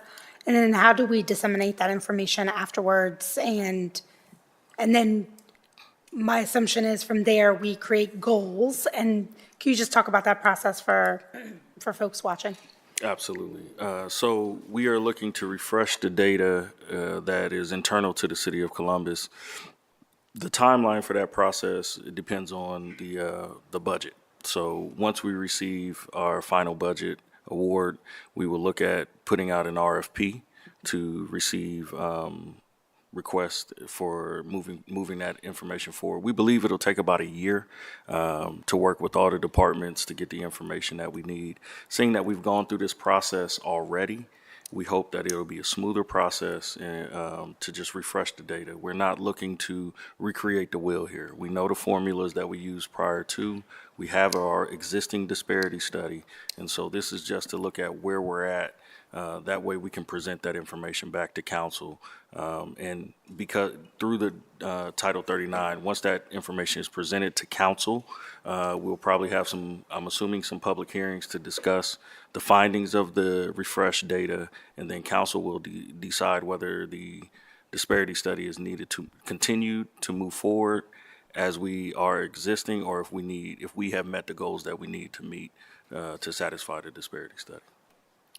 And do we anticipate, I know this is, without having the data, my wonder is just because of the growth of Columbus, and even from 2019 till now, what do we anticipate, especially because we anticipate so much growth in the next 10 years, and this data point lasts for 5,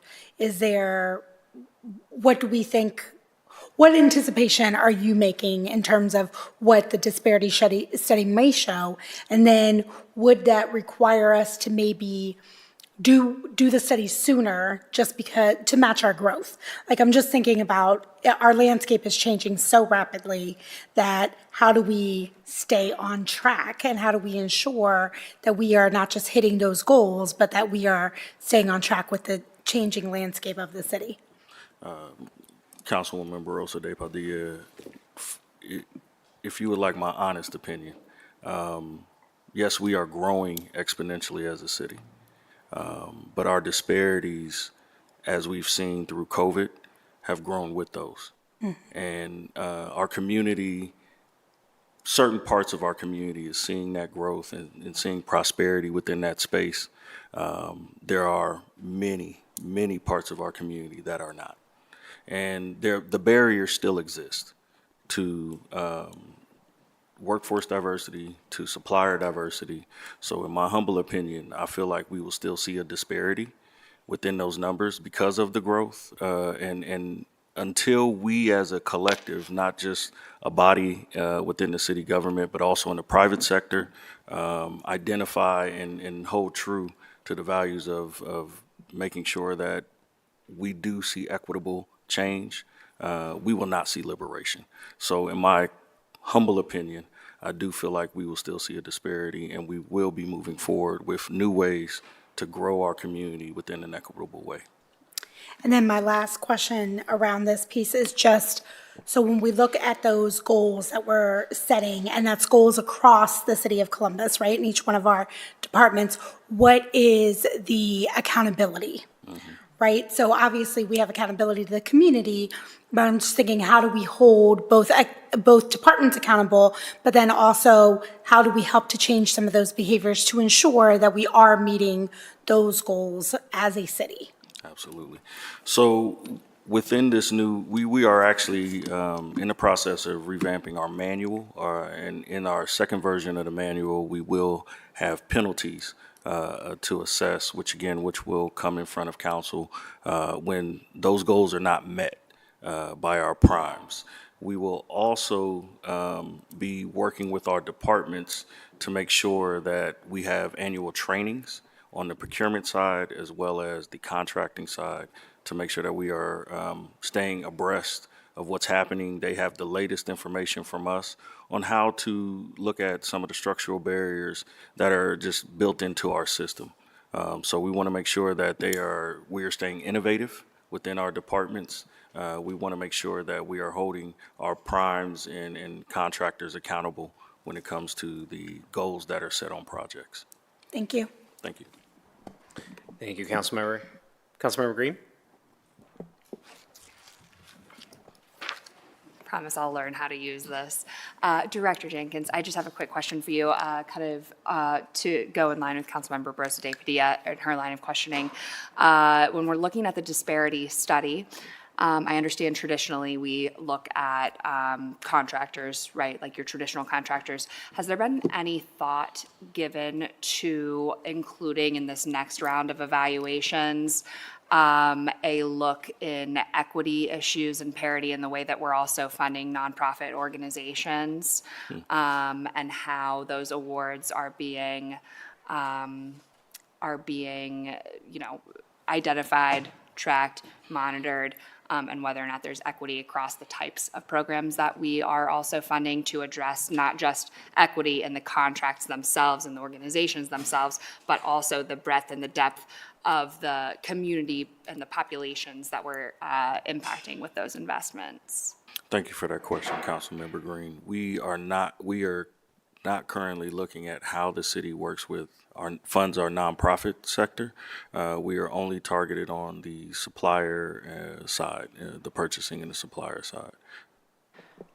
Do you think that down the road that might be something that is possible to evaluate or include? I mean, certainly it's city contracting as well. It just goes through a different process. Absolutely. Anything's possible, council member. And so if you deem it so, we will make sure that we get the right departments at the table to have that conversation and see what that would look like. We're all about collaboration. We're all about working with our departments to make sure that everything's looked at within an equitable lens for the entire city. So nothing's off the table, Okay. council member. I love it. Thank you. You're welcome. Thank you. Thank you, Councilmember. You gotta love a director who says that anything's possible on a budget day. Speaking of that, Director, I want to compliment you and your team for the presentation. I think it's really straightforward when you talk about the expansions that you all proposed here as it relates to the budget overall. So the takeaways for me, anyways, from the four that you put up, I mean, essentially to me, from the expansion standpoint, that looks like additional staff and basically the ability to work from either contractors or otherwise in order to be able to bring some of those services to some of those spaces that you're talking about, in addition to sort of the software necessary for some of the refresh of the disparity study. Is that fair? So essentially, when we talk about those four different buckets from an expansion standpoint, we're talking staff and then sort of external vendor support?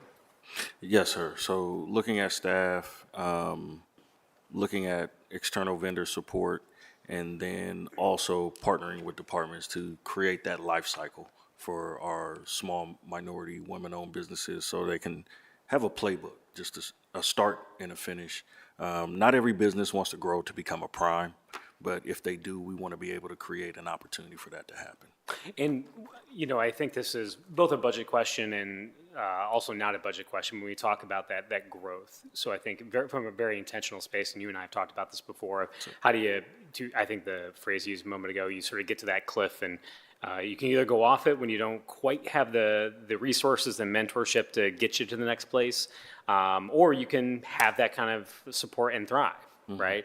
And I'm just curious from your perspective, from a growth standpoint of how, thinking about from a budgetary standpoint, how many of those instances do we believe that the city can engage in? Is it primarily in construction? Is it, other service vendors? Where from the office standpoint, you're allocating, personnel to be able to do this kind of work? Really, where are you helping those folks focus in on to make sure that those folks that have the opportunity to move beyond that sort of cliff, like where's that focus from an office standpoint?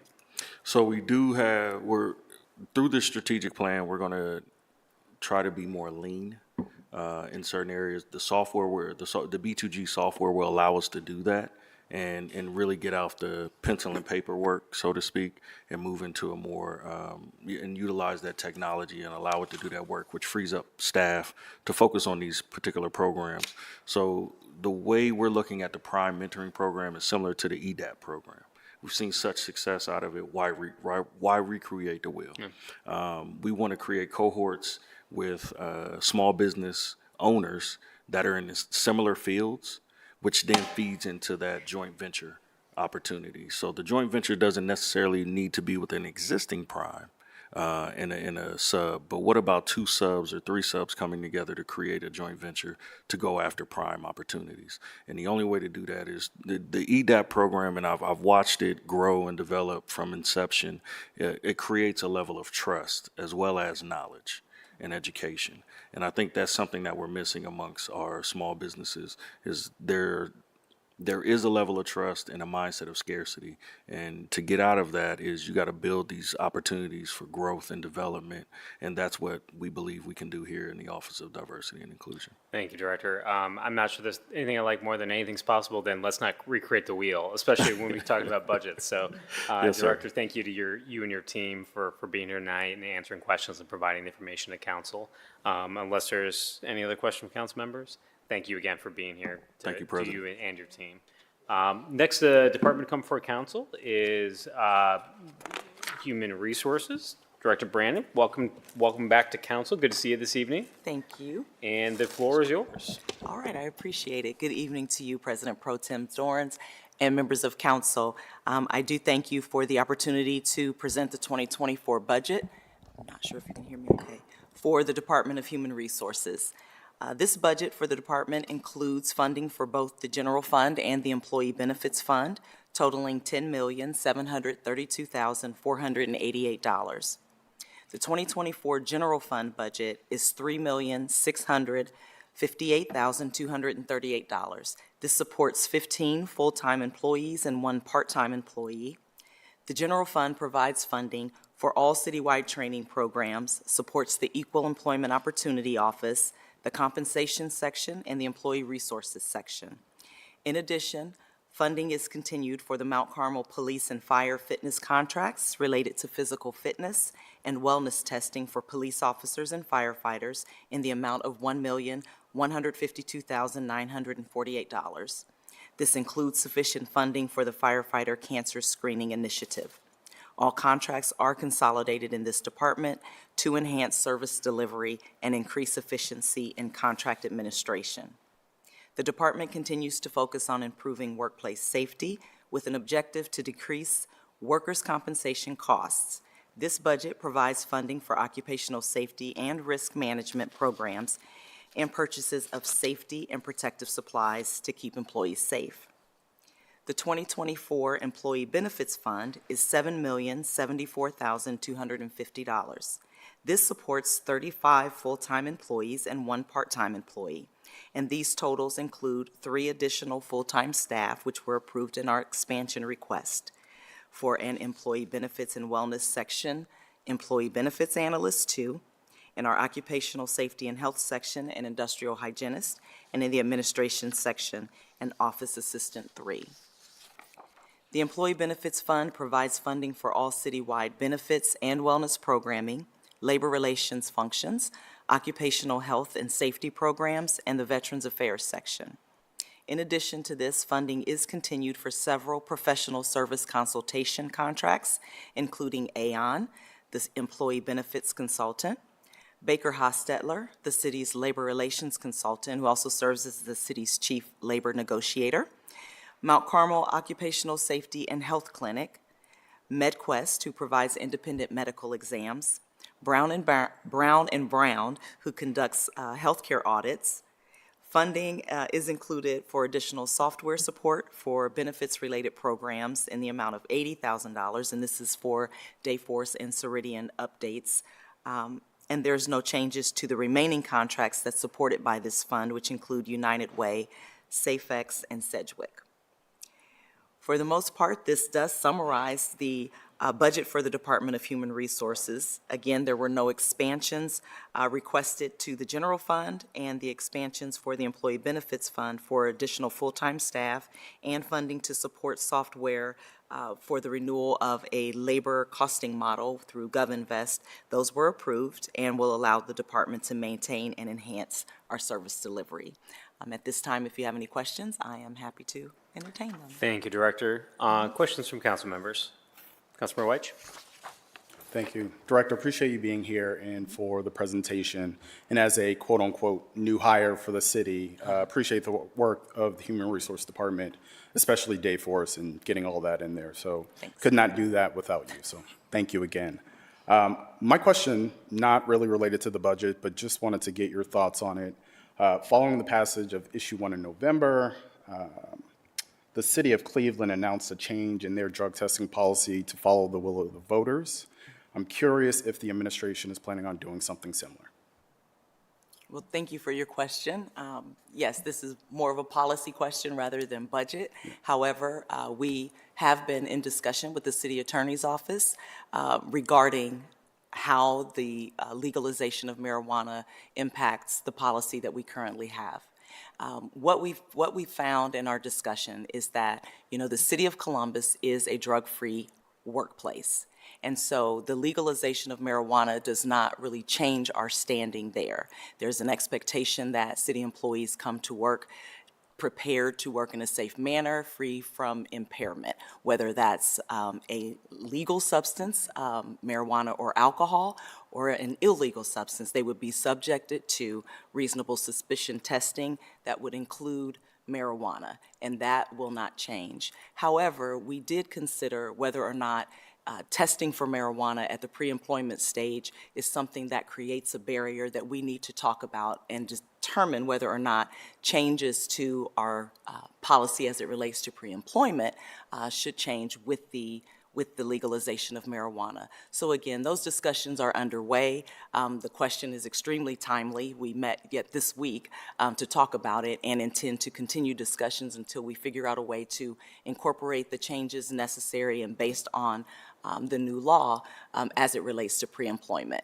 But as it relates to employees who are currently with the city, we will maintain our drug-free workplace and we will continue to test for any type of substance that may impair an employee while at work. Appreciate that. Appreciate you sharing that. But we've heard, especially from a number of departments, just the challenges related to workforce, which, as you mentioned, just kind of creates an obstacle. And so, other cities, other states have been able to move forward on this a lot quicker. So I'm curious kind of, what's the timeline for the process change, if that's something we're planning on doing?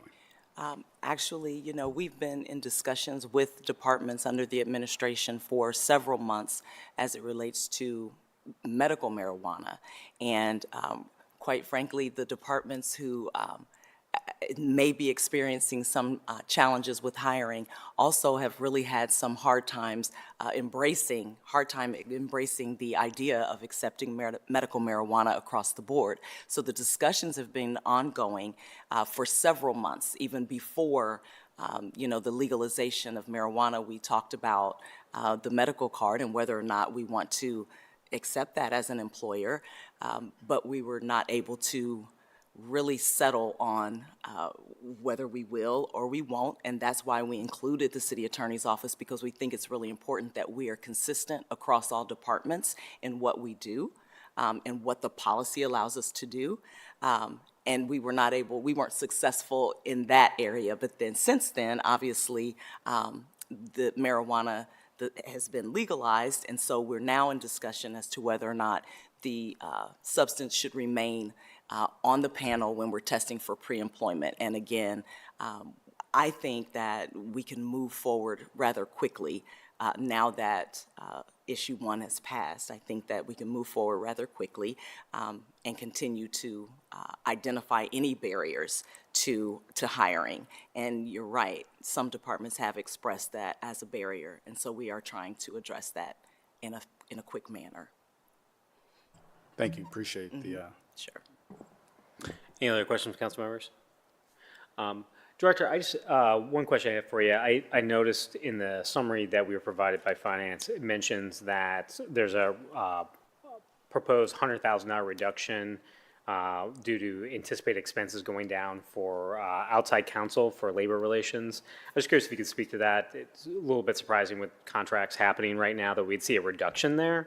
I think that- and I'm assuming there's a good reason for that, so wanted to. Well, I think that it's actually, it's the same as it was in 2023's initial budget. However, mid-year, third quarter of 2023, we did a contract modification. Yeah. And we added $100,000 to the Baker-Hostetler contract because negotiations were ongoing and we had exceeded the expenses that were in the original contract. So the original contract last year was also $300,000, but we did do a modification.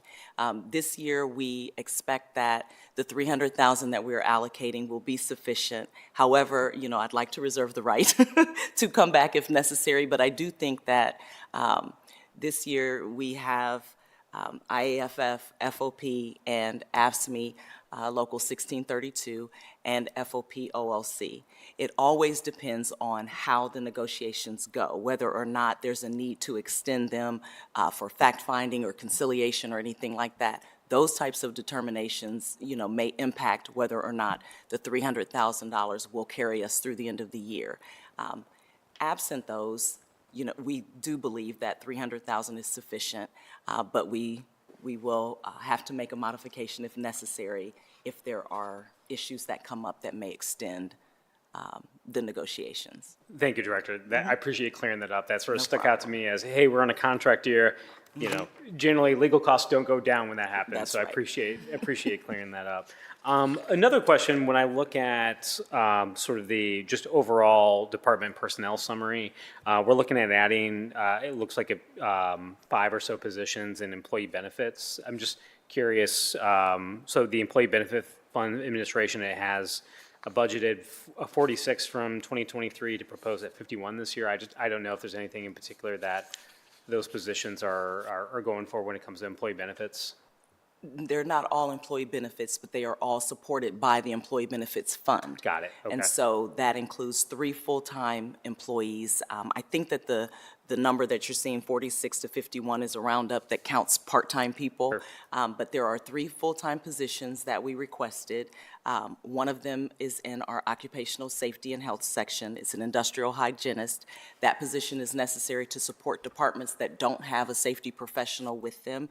That includes the Department of Neighborhoods, our clerks, our municipal courts, and departments like that still need to have safety protocol in place. And so while they may not have someone on their team, we support them. And so we need to increase the staffing there as departments are added. We've added the Inspector General's office. We've added, Neighborhoods was a new department, and we've been supporting them since they've been here, but they have not picked up an employee on their staff for safety, and so we incorporate those departments, and so that justifies that position. We also asked for an employee benefits analyst too, and that section is our employee benefits and wellness section. We are seeing many changes in the marketplace. So the plan design, we anticipate a number of changes there.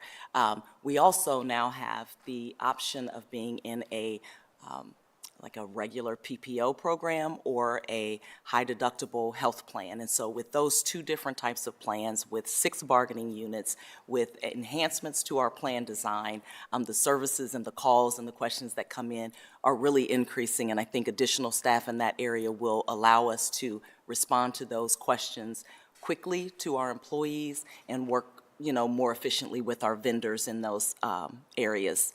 And then the last position is for an office assistant too, and that falls in the administration section. That position will help support a position that we acquired last year, which was for a talent acquisition specialist. And we are excited about that position coming. We anticipate this position working very closely with civil service and other departments to do some recruiting that the city really has never done in such a very focused way. So right now, we anticipate the need for additional support in that section, and that's why we're asking for the Office Assistant 3.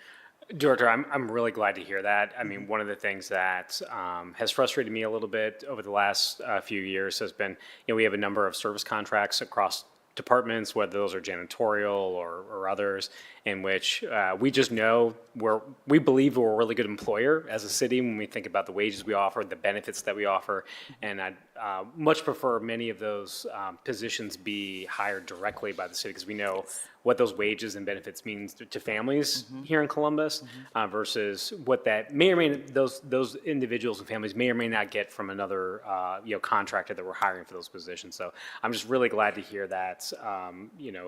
It's a difficult hiring environment for any employer right now. So it's really very pleased to hear that the sort of strategic aspect of bringing some folks on to really dig into that on a day-to-day basis. So thanks for doing that. Yes, thank you.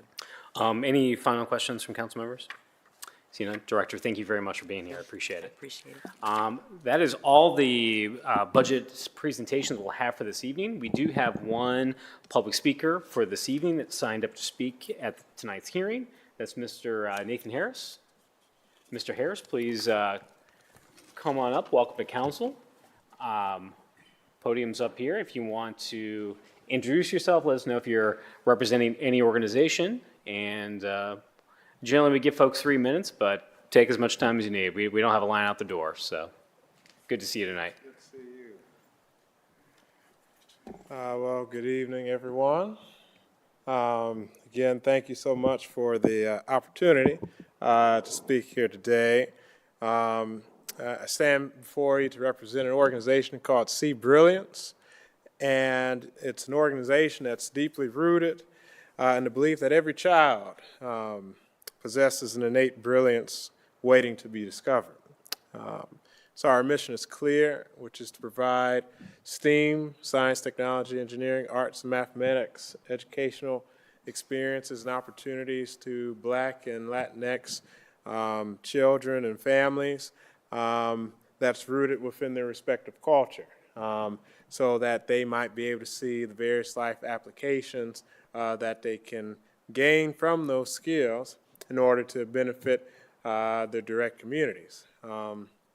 And so in the past year, See Brilliance has not merely aimed at making a difference, but we've done a transformative impact because of the support of City Council with some of the funds which were given by some of the offices, in which in 2023 alone, we were able to impact 986 students, along with 437 parents. And a lot of the programming which we do, we have partnerships with Columbus Parks and Rec in all of the city schools and some private and charter schools here in the city, where we're able to come in and we're able to do various STEAM experiences and activities with the youth and families. And so, these students are not, statistics, but they represent the dreams, nurtured and the future's enriched. And so today I have alongside me a bright doctoral student here at Ohio State who can share more on her respective experiences with the organizations. And we had someone else too, but she had to get back to class. All right, so I'm going to allow Nia Johnson to come up and tell you, close us out, please. Hello, everyone. Thank you for allowing me the opportunity to speak with you today. As Dr. Harris mentioned, my name is Nia Johnson. I am a volunteer turned board member for Sea Brilliance. After having met Dr. Harris After having met Dr. Harris a few years ago and learning more about the impactful work being done through Sea Brilliance, I knew that I wanted and needed to contribute to the efforts in some way. After volunteering and seeing culturally relevant STEM education in action, I applied to be a board member so that I can contribute my expertise as a trained engineer along with my current doctoral studies in engineering education at Ohio State. Sea Brilliance has allowed me to build a culturally relevant curriculum that highlights the application and implementation of STEM in our everyday lives. Facilitating this curriculum has allowed me to build authentic relationships with students, parents, community members, and teachers across the city of Columbus. The community that has been built and nurtured through Sea Brilliance's work has become a beautiful display of Black and brown representation in STEM. As a Black woman engineer, I stand on the shoulders of Black women who came before me and opened the doors to STEM fields that historically weren't always accessible. So I am honored to sit on the board for Sea Brilliance so that I may be a representation of barriers that have been broken and help to continue breaking barriers for others. I want to thank Dr. Harris and my fellow board members for believing in me and pouring into our community here in Columbus. I deeply value my role and look forward to further contributing to the future of Black and brown leaders in STEM. Thank you. Thank you, Ms. Johnson. Thank you, Dr. Harris. And appreciate you both being here tonight. And certainly when we talk about workforce and the economy, when we're talking about education for young folks, getting them exposed to STEAM experiences, particularly ones that are culturally relevant for folks that may have not seen folks that look like them that do the kinds of things that you all do. One of the things we'll want to follow up with you all and look at sort of past success with you all from a funding perspective. And one of the things that happens with this budget is that it's proposed by the mayor's office, that then comes to council. We do these hearings and then we look at making amendments and certainly whether or not there's additional funding for other outside organizations. So certainly a great time for being here, and I appreciate you being here tonight to talk about the success that you all have had. And Dr. Harris, I think you've interacted with my staff already, and we'll make sure we follow up with you all from there. All right. Thank you both very much. Oh, Councilmember White. Yeah, just one quick question. First, as someone who spent years developing workforce development programs to get more of our students into STEM, I applaud your efforts and appreciate you doing that work because it's just so vitally important. One of the things you mentioned that just kind of sparked my interest is the work that you do with parents. Are you able to just speak to that just a little bit more for me? Yes. And so what's interesting is that parents have a large part in educating, their child, and oftentimes it's misconceived that it's the sole responsibility of the teacher. But what we do is we teach parents, how is it that you could be doing STEM in the home and what that looks like. And oftentimes there's a belief that, I have to buy science kits and all these different science materials in order to do it. But then I ask the parents, I say, what's something what you do daily? And everybody says they eat. I was okay, let's talk about the STEM and cooking and whatnot. So next time, invite your child into the kitchen with you and prepare a meal and ask them, various questions in regards to what's going on in this process. And so what we do is we work with parents, with teaching them what are ways in which, whenever they leave an experience with us, how is it can be continued within the home. We work one-on-one with parents as well who are interested so that they're able to continue to build on said experience and also explore new areas as well. Appreciate that. You're right on. I mean, the education doesn't stop when you leave the school building, so it's important that it's reinforced in the home. So applaud you on your efforts again. Appreciate it. That's definitely. Thank you both. Thank you. Again, want to thank my council colleagues that attended tonight's hearing. Certainly appreciate their questions, and certainly my thanks to the department and certainly directors and staff that presented to council tonight on the 2024 proposed budget. Also want to thank council staff that helped put together this hearing, including Matt Erickson and John Oswald, Kirsten Nastosi from the Legislative Research Office, JP Dorvell, Jonathan Brown from Councilmember Bankston's office, Annie McDonald and Kevin McCain from my staff, as well as Mark Carter and the CTV team. As it stands right now, the proposed 2024 budget hopefully will be coming before council for a vote optimistically in February. And if you are a resident who's tuned in here tonight to learn more about how the city spends their dollars, you can find more information at columbus.gov/finance. You can also engage with my office at any point about questions about departments that presented here tonight, or any other department's proposed budget, or certainly any other constituent service issue. Easiest way to get a hold of me is to email at radorns@columbus.gov. Council will be continuing with additional budget hearings this week and next week, and again, the goal for a passage in early February of the 2024 operating budget. And with that, this hearing is adjourned. Thank you, everyone.